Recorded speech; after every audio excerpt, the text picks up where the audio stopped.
আমি একজন রাজনৈতিক কর্মী হিসাবে আমার একটা ভয় আছে যে গ্রামে একটি প্রবাদ আছে, চোরের ফলে চুরি করতে, গ্রেফতার ফলে সজাগ থাকতে।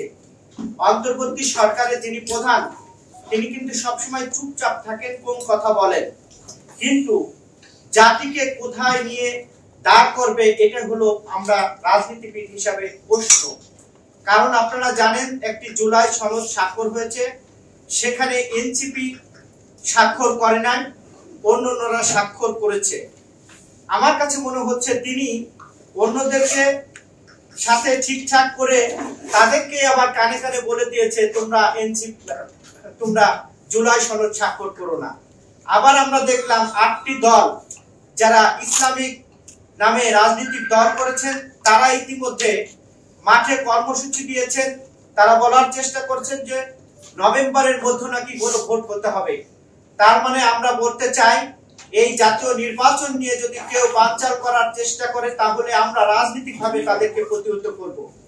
যে বিষয়টি বলে আমি আমার কথা শেষ করতে চাচ্ছি যে আজকে যারা আন্দোলন করছেন তারা কাদের বিরুদ্ধে আন্দোলন করছেন, কার কাছে আন্দোলন করছেন? বাংলাদেশের মানুষের জিজ্ঞাসাবাদ, বাংলাদেশের মানুষের প্রশ্ন।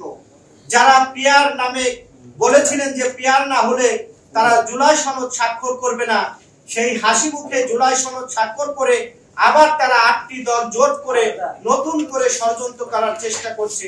এর মানে হলো শেখ হাসিনা যেমন জাতীয় নির্বাচনকে ভয় পেত, জনবিচ্ছিন্ন ছিল, এই দলটিও জনবিচ্ছিন্ন হয়ে পড়ে তারা রাস্তায় আকুতি করছে, তাদের মান বাড়াচ্ছে, তারা ডিমান্ড বাড়াচ্ছে রাজনৈতিকভাবে আলোচনায় আসার জন্য।